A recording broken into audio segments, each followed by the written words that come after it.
Topic एक शुरू करने वाले हैं। 13 है लेकिन इसका आधा टॉपिक पढ़ेंगे। टॉपिक आज का होगा पूर्ण प्रतियोगिता के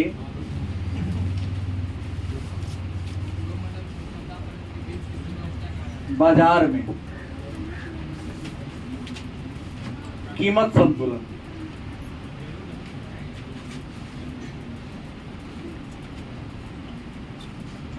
या यूं कहें कि पूर्ण प्रतियोगिता के बाजार में किसी वस्तु की कीमत कैसे तय होता है। तो सबसे पहली बात जान ले, ये कीमत है क्या। कीमत जिसको हम क्या कहते हैं, मूल्य कहते हैं। नहीं, अंग्रेजी में क्या कहते हैं, प्राइस। नहीं तो कीमत है क्या, तो किसी वस्तु के निर्माण करने में जो लागत आती है वही वस्तु का क्या होता है। गलत सही। हर वस्तु को बनाने में, निर्माण करने में कुछ ना कुछ तो खर्च आता है, तो जितना खर्च है वही वस्तु का क्या होगा। लेकिन बाजार में वस्तु वो तो हो गया। कीमत भी दो प्रकार का होता है, एक उत्पादक के पास और एक विक्रेता के पास। उत्पादक अपने साधनों को के लागत के आधार पर वस्तु की कीमत को तय कर देता है। वहीं विक्रेता उत्पादक के गोदाम से अपने गोदाम तक लाने में प्लस अपनी मजदूरी और अन्य प्रकार का जो एक्सपेंड है उनको जोड़कर उसकी वस्तु की कीमत को तय करता है। और किसी वस्तु का कीमत तय होता है वस्तु के महत्व के द्वारा। गलत सही। वस्तु का कीमत तय होता है किससे, वस्तु के महत्व से होता है। अगर कम महत्व की वस्तु होगी तो कीमत क्या होगा, ज्यादा महत्व की वस्तु होगी तो कीमत क्या होगा। मतलब वस्तु का कीमत तय करता है, डिनोट करता है उस वस्तु के इंपोर्टेंस का, वस्तु के महत्व का। क्या पवन नहीं, वस्तु की कीमत का निर्धारण होता है उसके महत्व से। महत्व माने का उपयोगिता से। वस्तु ज्यादा उपयोगी होगी, कीमत क्या होगा, कम उपयोगी होगी, कीमत क्या होगा। जैसे ऐसा 2019 में 20 में हल्ला हुआ कि विटामिन सी कोरोना के बढ़ते इफेक्ट को कम करता है। विटामिन सी में रोग प्रतिरोध क्षमता है, विभिन्न प्रकार के बीमारियों से लड़ने की क्या है, क्षमता है, सामर्थ्य है। गलत सही। तो आंवला जो गांव में एक दूसरे को फ्री में ही दे देता है, नहीं हमको नहीं लगता छोटा वाला आंवला कभी 40 रुपए ज्यादा कीमत का रहा होगा। 300 रुपये 400 रुपए केजी आंवला बिका, क्योंकि उसका डिमांड बढ़ा था उसके महत्व के कारण। गांव में बात की चर्चा नहीं। गांव में पार्ले जी 3 रुपये वाला बिका जाता 10 रुपया में। राजू भी 2 डिब्बा खरीद लिया था। एक बार नमक का हल्ला हो गया था। तो कीमत का मतलब मूल्य। अब सवाल है कि कीमत, संतुलित कीमत क्या है।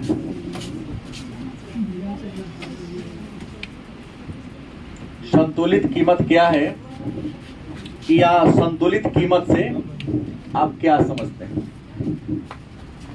संतुलित कीमत क्या है, या संतुलित कीमत से आप क्या समझते हैं। तो संतुलित कीमत का मतलब होता है, संतुलन का मतलब होता है परिवर्तन की अनुपस्थिति। परिवर्तन की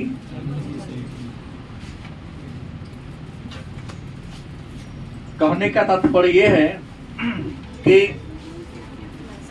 जब किसी बाजार में किसी वस्तु का दाम पिछले कई वर्षों से या पिछले कई महीनों से लगातार एक ही प्रकार का हो, उसकी कीमत में किसी प्रकार का उतार चढ़ाव नहीं हो रहा है, तो उसको हम संतुलित कीमत के नाम से जानते हैं।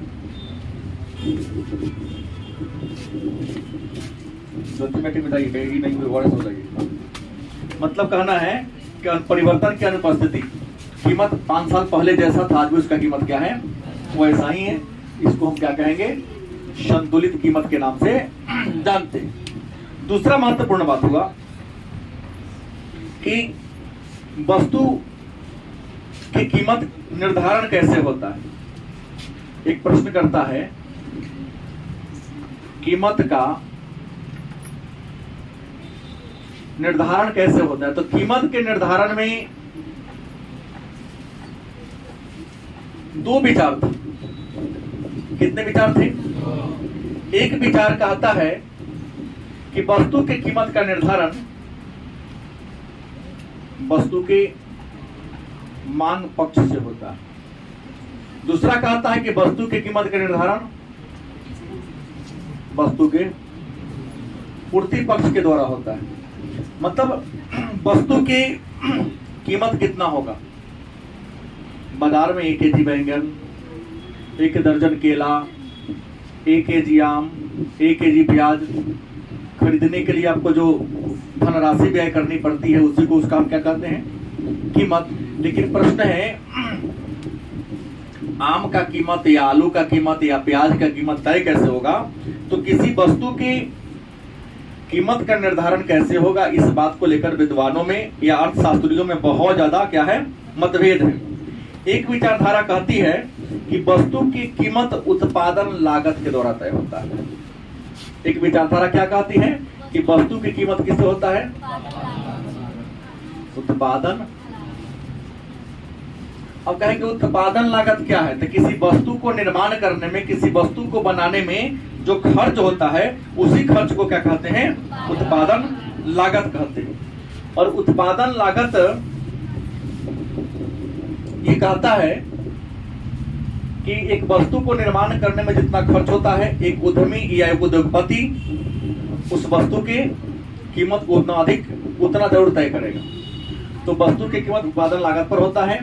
और यह बात कहा था कौन? डेविस रिकार्डो। डेविस रिकार्डो एक अर्थशास्त्री थे जिन्होंने कहा था कि वस्तु की कीमत कैसे तय होगी। तो वस्तु की कीमत वस्तु के उत्पादन लागत से होगा। और उत्पादन लागत का मतलब यहां लिख देंगे उत्पादन लागत से होगी। मतलब किस पर जोर दिया इन्होंने? पूर्ति पक्ष पर। लेकिन दूसरा विद्वान आए जीवंश और बालरस। कौन आया? एक विद्वान आए जीवंश व बालरस। इन्होंने कहा कि नहीं, कि वस्तु की कीमत केवल उत्पादन लागत के द्वारा ही तय नहीं होता है। वस्तु की कीमत उसके उपयोगिता के द्वारा होता है। किसके द्वारा? मतलब बाजार में किसी वस्तु का दाम कैसे तय होगा, कैसे फिक्स होगा, इस बात पर कितनी विचारधारा थी? दो विद्वान आपस में लड़ रहे थे। एक विद्वान डेविस रिकार्डो था जिन्होंने क्या कहा कि वस्तु का कीमत उत्पादन लागत से, मतलब बनाने में जो खर्चा होता है वैसे हम तय करते हैं। मतलब इन्होंने किस पक्ष पर बल दिया? बाजार में पूर्ति ज्यादा होगी तो कीमत क्या होगा? कम होगा। पूर्ति कम होगी तो कीमत क्या होगा? नहीं, मैंने उल्टा बोला कि सही बोला? सही बोले। गलत बोले। पूर्ति के नियम के अनुसार मैंने क्या कह दिया? गलती कह दिया कि बाजार में वस्तु की कीमत ज्यादा होगा तब पूर्ति ज्यादा होगा। पूर्ति का नियम है। पूर्ति का नियम कहता है कि बाजार में यदि किसी वस्तु का कीमत ज्यादा है तो पूर्ति क्या होगा? कीमत कम है तो पूर्ति क्या होगी? कीमत कम है तो पूर्ति क्या होगी? कम होगी। लेकिन मांग का नियम कहता कि नहीं, अगर कीमत ज्यादा है तो पूर्ति क्या, मांग क्या होगी? कम होगी। कीमत कम है, सभी दे रही नहीं, सभी दे रही, मांग ज्यादा होगी तो खाली खोल दीजिए, बाद में देख लेते हैं। टकराते टकराते टेढ़ा हुआ है। वहाँ पे जो टेढ़ा था ना, तो वहाँ पे टकराता था डेल, इसलिए हवा नहीं आ रहा है। तो उपयोगिता द्वारा तय होता है। जीवंश बालरस ने ये कह दिया बात कि जितने जैसी वस्तु उपयोगी होगी उसका दाम क्या होगा? उतना ही होगा। मतलब इन्होंने किस पक्ष पर बल दिया? लेकिन ये दोनों जो पक्ष है, एक पक्ष ये है, दोनों सिद्धांत क्या है? अगर पूर्ति पक्ष पर हम जोड़ देंगे तो पूर्ति पक्ष वाला चित्र हमने बहुत पहले आपको बताया था और कहा था कि यहां पर हम लिखेंगे प्राइस और यहां क्या लिखेंगे, क्वांटिटी।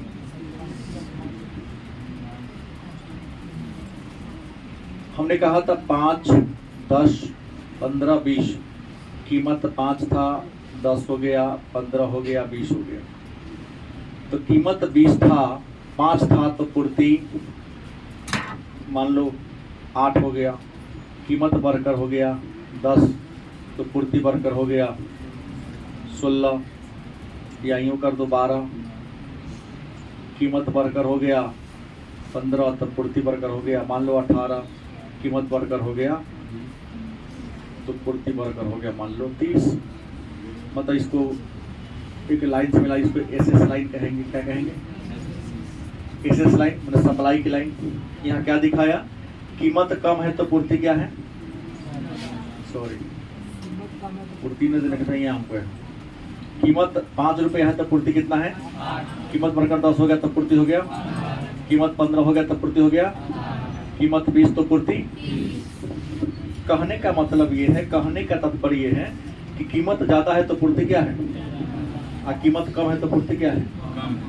मतलब रिकार्डो महोदय ने वस्तु के कीमत को तय करने में किसको पर जोर दिया, पूर्ति पर। किस पर जोर दिया, पूर्ति पक्ष पर जोर दिया।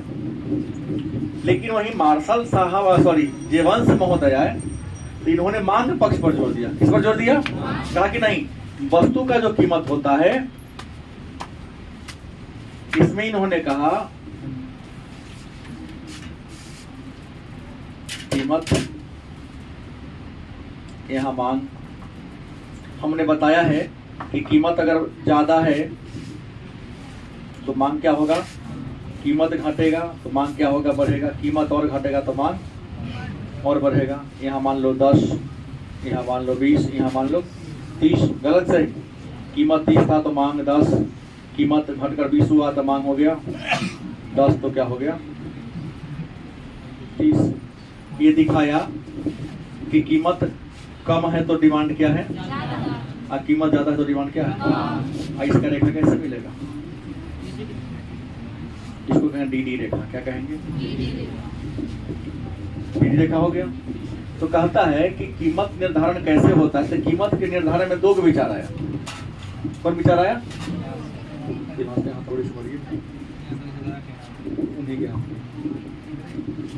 उन्हीं का, मेरा नहीं, उन्हीं का है। इन्होंने 2 बातें कही। पहला क्या कहा कि वस्तु का कीमत, रिकॉर्डे ने कहा उत्पादन लागत होता है, होता मतलब पूर्ति पक्ष पर जोड़ दिया। जेवंश और बार्लर्स ने कहा कि नहीं, उपयोगिता के द्वारा तय होता है। किसके द्वारा, उपयोगिता के द्वारा तय होता है। उपयोगिता के द्वारा तय होने का तात्पर्य है ये मांग पक्ष पर जोड़ दिया। पवन का कहना है कि सबका फैन चल रहा है, मेरा नहीं चल रहा है। उसमें गमछा लेपटो पवन उपयोगिता के द्वारा तय होता है। लेकिन ये दोनों देखिए ना, अधूरा सिद्धांत है। दोनों क्या है, अधूरा सिद्धांत है। एक विद्वान है मार्शल, कौन है, मार्शल नामक विद्वान आए तो दोनों के विवाद को क्या कर दिए, दूर कर दिए। इन्होंने कहा कि वस्तु का कीमत न तो केवल पूर्ति पक्ष के द्वारा तय होता है, न तो जहां पर मांग और पूर्ति का रेखा आपस में क्या कर दे, क्रॉस कर दे। क्या कर दे, काट दे, वहीं पर कीमत तय होता है। माने इन्होंने जोर दिया कथी पर, मांग एवं कथी पर, सीधा कह दिया मार्शल महोदय ने कि वस्तु का कीमत वहीं तय होगा जहां मांग और पूर्ति आपस में क्या होगा, बराबर होगा। क्या होगा, मतलब वस्तु की कीमत कहाँ तय होता है, मांग और पूर्ति के सापेक्षिक शक्ति द्वारा। जैसे अगर पूर्ति पर करेंगे, पूर्ति ज्यादा करेंगे तो मांग क्या हो जाएगा, पूर्ति ज्यादा तब न होती है जब कीमत ज्यादा होती है, ये कहा। अब मांग का नियम क्या कहता है, कीमत कम होगा तो मांग, कीमत कम होगा तो मांग ज्यादा होगा, कीमत ज्यादा होगा तो मांग क्या होगा। अब पूर्ति के नियम शुरू है, कीमत ज्यादा है तो पूर्ति ज्यादा, कीमत कम तो पूर्ति। लेकिन कहता कि नहीं, पूर्ण प्रतियोगिता के बाजार में कीमत कहाँ तय होता है, तो कीमत तय कहता है कि जहां पर मांग की रेखा जो ऊपर से क्या गिरती है, कहता है कि ऊपर से नीचे, आपूर्ति की रेखा कहाँ जा रही है? नीचे से। तो जहां पर एस लाइन, ईडी लाइन को, किसको, मतलब जहां पर सप्लाई की रेखा मतलब पूर्ति की रेखा और मांग की रेखा एक दूसरे को क्या कर दे, वहीं पर क्या होगा, वस्तु का कीमत तय हो जाएगा। गलती की सही? इसको P कर दो, इसको Q कर दो। तो यहाँ दोनों चित्र का ही मिला जुला रूप मैंने बता दिया कि पूर्ण प्रतियोगिता के बाजार में वस्तु का कीमत तय कैसे होता है। तो पूर्ण प्रतियोगिता के बाजार में वस्तु की कीमत तय करने पर दो विचारधारा मैंने कहा। रिकार्डो महोदय ने क्या कहा कि बाजार में किसी वस्तु का कीमत किससे तय होता है? उत्पादन अर्थात पूर्ति से।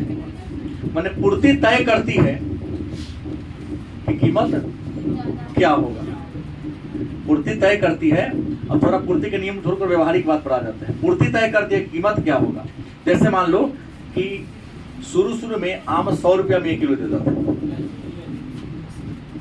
क्योंकि सबके ठेला पर नहीं था, किसी किसी के ठेला पर था। थोड़ा और बढ़ा तो 1.25 किलो किया, थोड़ा और अपन देहाती निकलना हुआ तो 1.5 किलो कर दिया, लेकिन अब ज्यादा हो गया 2.5 किलो दे रहा है। फिर धीरे धीरे घटेगा, धीरे धीरे क्या होगा। अब सावन कल सोमवारी था प्रथम, आम के डिमांड करने वाले लोगों की आबादी क्या हो गई थी, हाँ, भक्त की संख्या क्या हो गई थी, बढ़ गई थी। तो आम वाले ने इसका फायदा उठाया, कीमत बढ़ा दिया कि जो 2 किलो खाने का मन था अब 1 किलो खा के काम चलाए, तो कीमत ज्यादा होगा तो खाने में टेस्ट अच्छा नहीं लगेगा। कोई सामान खाने में अच्छा तब लगता है तो उसका कीमत क्या होता है, सस्ता होता है। मांग पक्ष क्या कहा कि वस्तु का कीमत मांग के द्वारा तय होता है। मांग के द्वारा तय होने का मतलब है, मांग के द्वारा तय होने का मतलब ये है कि जितना मांग होगा हम उसकी पूर्ति करने की कीमत बराबर देगा। लेकिन मार्शल विवाद को दूर कर दिए, तो इन्होंने मांग पक्ष पर जोर दिया, इन्होंने पूर्ति पक्ष पर जोर दिया। कहा कि नहीं, किसी सामान का कीमत मांग पूर्ति दोनों के द्वारा होता है। चाहे मांग की रेखा और पूर्ति की रेखा आपस में क्या करता हो, काटता हो, वहीं पर कीमत का क्या होता है, तय हो जाता है। ये बात कौन कहा? ये चित्र बना दीजिएगा, आपको 5 नंबर।